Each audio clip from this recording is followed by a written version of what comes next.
New information from the Census Bureau reveals a significant increase when it comes to income inequality, bringing it to the highest level in more than 50 years. To discuss this, we are back with Democratic strategist Colin Rogero, I don't say his name as well as Sagar does, and culture editor for The Federalist, Emily Jashinsky. Great to see you both. Thanks for having us. Interesting and frankly troubling numbers. In the 50 years that we've been measuring inequality, that the U.S. Census Bureau has been measuring inequality, we have never seen, Colin, inequality as high as we see it today. So even while stock market's high, unemployment's low, we're told wages are rising, still we see the rich getting richer and richer and richer, and everybody else basically stuck. Look, this is the political and social challenge of our time. Yeah. And this is why things like what we talked about before, people want to blow up the system, because the institutions have not been safeguards to enable people to continually self-actualize, at least economically, by the data that you have there. But I don't think that's very surprising. We have seen this and we know this. Like, we can see this in the streets, and as you travel around the country, you can feel it. People are really frustrated. You can't. And what's so interesting, Emily, is median household income is higher than it's ever been. It's $61,937 for 2018. But if you look on the lower levels, the poverty, the being able to escape poverty, worse than ever before, wage stagnation. At the lower levels of the economic spectrum,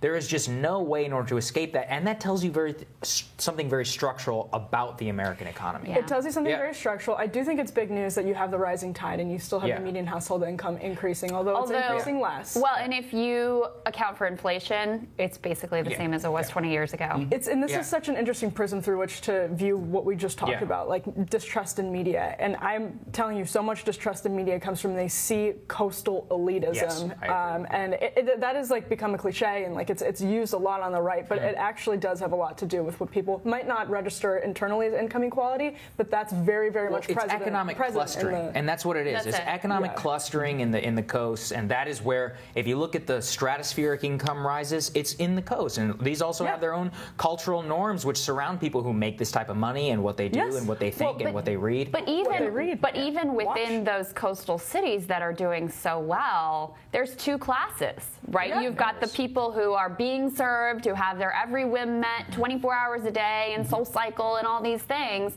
and then you have the people who are doing the service, often, faceless and treated as sort of like beneath humanity, and they are also invisible to a lot of the media coverage. There was a great story that was called The Rise of the Servant Class, which is basically all the new economic opportunities are around serving those who are ultra wealthy, and that's problematic. That's very brought that up. That's something I talked a lot. This is one of my biggest qualms with people on the right. They're like, oh, well, this trickle-down stuff is going to go into creating all this economic opportunity. I'm like, okay, well, yeah. What are the largest growing jobs? Home health care aides, manicurists, personal trainers.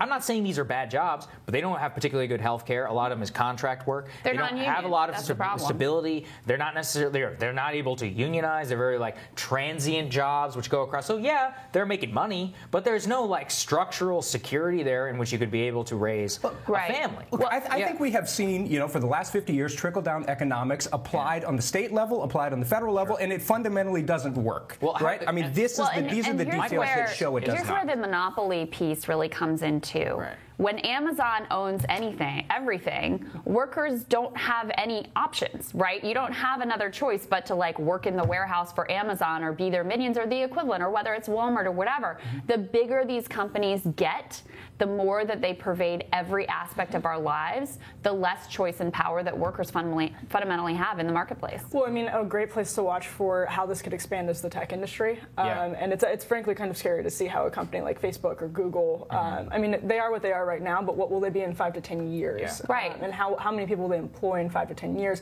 What kind of monopoly will Facebook exercise over that sector of the market power, market control? Right. The thing is, Emily, I also want to ask, how does this impact the election?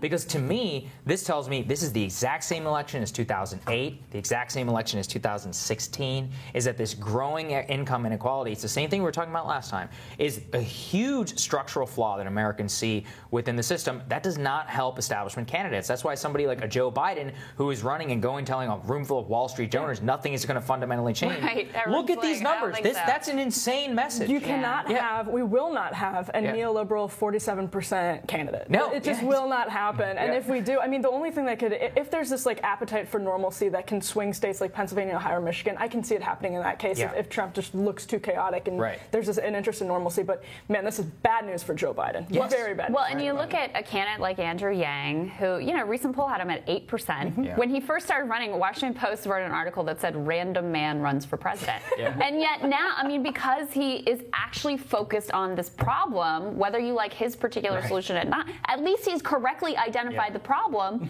and he's gaining some traction. He's got some resonance. Yeah, he really does. And look, there's a theory in design, speaking to the two economists at the table, that's called Maya. And it is most advanced yet acceptable. And I think that is where we are. We are looking for something different and something that's going to advance the ball forward, but it's still semi-acceptable. And Joe Biden is way too institutionalized. But I would say America is in a, hey, we can't figure out these problems, so we're going to go this way. And that didn't work. We're going to go back the other way, and we're going to swing back and forth for a long period of time. Well, that's the world. It's not just America. Very true. You look Very around true. the world, Very it's true. the same dynamic playing out. This panel's too smart for me. You guys are amazing. Thank you. Have a great weekend, guys. Thanks, guys. Thank you. Next week on Rising, national co-chair of Bernie Sanders' campaign, Nina Turner. She's going to join us. And friend of the show, Michael Brooks, is going to help us break down all the news that will, of course, come up over the weekend and early next week. As always, follow us on our social channels. Send us your Rising Cues using #RisingCues. And subscribe to our YouTube channel. You know you want to. Just do it. Have a great weekend, guys. See ya.